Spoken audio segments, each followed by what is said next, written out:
Hello and welcome to Connect. I'm your host, Randy Shabilo. On today's show, we'll have Hrudka, the Vice Chair of the Canadian Pharmacists Association, enlightening us a little bit about the upcoming changes to medicinal cannabis. And as always, we'd like to connect with you. Tweet us at Shaw TV Saskatoon. Follow us on Facebook. Check out Shaw TV Saskatoon on YouTube to watch past episodes, or email shawtv10@shaw.ca with any future guest or topic suggestions.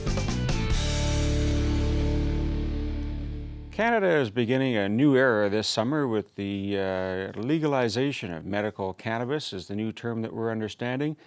I've invited Hrudka here to give us some insight into what's happening nationally and here on the scene locally, and give us a little bit of background about what's happening on the pharmaceutical end. So Christine, thank you for coming down. Thank you so much for having me, Randy.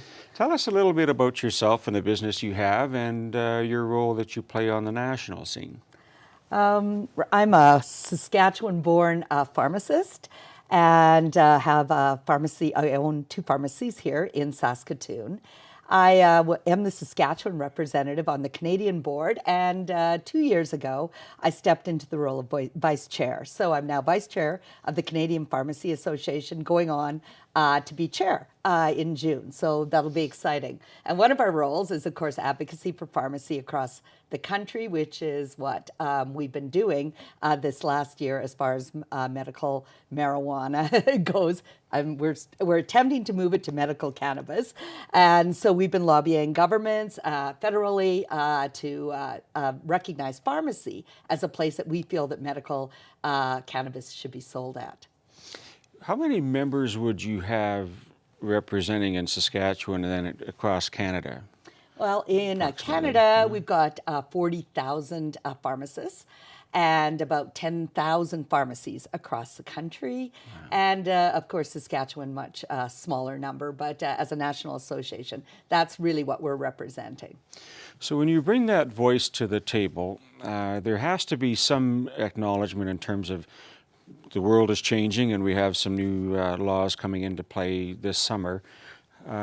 What does your association and you personally as a pharmacist, what do you see changing in terms of the administration and prescription writing of the medical cannabis? Well, currently, Randy, in Canada, we've had medical cannabis prescription. So right now, the current situation is if a patient goes to a physician and gets a prescription, that prescription gets sent to a licensed producer, and there are many of them. Saskatchewan, through CanAmed, had the only one for a few years, up to 2 years ago, and now we have licensed producers all over Canada. So these prescriptions go to there, and then from there, that prescription is mailed out. So medical cannabis has been accepted in the healthcare world for a few years, but there's, of course, many physicians, many pharmacists, all health practitioners that have looked at it with wondering eyes because we really haven't had that much research. But so currently right now we have about 233,000 people who get legitimate medical cannabis prescriptions. And that's Canada. Across Canada. And that's across Canada. So when you say the if I go to, I'm going to use myself here now. Sure. If I go to the physician and get a prescription for that, the doctor would send that directly to the producer of the cannabis? No, the prescription would go back into your hands, right? Along with an application form that you need to fill out that just is a basic application, and then you right now currently get to pick which licensed producer you would like to send it to. I see. So a few years ago there was only one, but now you do get to choose. The issue we in pharmacy have is that, of course, it doesn't come along with you in your medical records. We don't know as a pharmacist filling your other prescriptions that you may be on it. And of course, we've got some cases in Canada where people are sending it to a whole bunch of medical producers in the country and getting it from everywhere. So basically, the current situation, we're attempting to convince government has got no controls, and it's just not good for patient safety. So that record that I then take to you as a pharmacist, uh, would it be sitting there on a shelf waiting for me to purchase from you, or is that network kind of set from the producer to the pharmacist? Well, that has not been Members, established yeah. yet. We're hoping, as I think the recreational gets moved out, as you said, this summer, we will establish a different form of medical in Canada. And yes, I would expect that we would probably have the product on our shelves. That would be our hope, that when you would come in with a prescription, we would be able to dispense it right there. So that would be The ideal. the ideal Right. situation. That is not quite what the federal government right now is even speaking of. So we're starting with a blank piece of paper and are. kind of going from there. We I know our absolutely neighbors to are. the south are kind of blazing a trail, but it's my understanding that Canada as a country is kind of blazing the trail as a country. So it's not just a state or one province. This is national in Yes. scope. So have the federal guidelines been kind of laid out for the parameters for pharmacists to administer, or are you still negotiating with That that? is our lobby right now, and as of right now, really pharmacy is just not even in the picture as far as medical. They would like to keep the current situation as is, as with the mail order, as with mailing out to the patient. So am I able to get medical cannabis today between now and this summer? Is that something that I can do today? Yes, you sure can. Fine. So the transition will be where it's distributed from.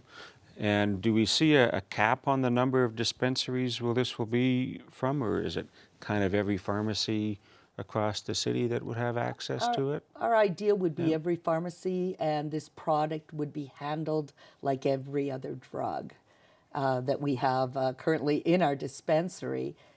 I mean, there's proof that some people this product can really help. I guess one difference between recreational and medicinal is that medicinal has strengths that are combinations of your THC and your CBD. So there are definite strengths where recreational is pretty well one strength product that's out there. So you're looking for a standardized type, so the THC and the CBD. Yes. CBD wouldn't be a central business district. I'll let you explain what that is. But what are those guidelines that you're looking for in terms of the education of the public? If I, as a client, go to a physician, I would imagine that there's going to be some education and learning curve for everyone Yes. going forward. There really needs to be. I think physicians need to be educated, pharmacists, nurse practitioners.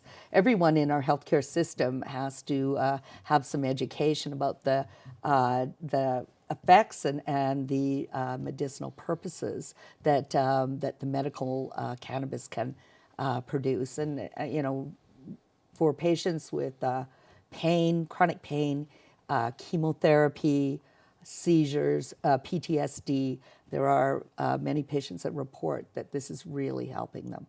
Can you touch on the difference between the two, the THC, Sure. CBD? Yeah. So right now, most products will contain THC, which is the component that makes you high, and CBD, which is kind of a counteractive of the THC. So someone who wants pain relief would have a lot of CBD and very little THC. So the most common medicinal product is 80% CBD, 20% THC. So our goal in medicinal is not to have you high, not to have you high at all. It's to use that CBD component to help with your pain, inflammation, and those issues.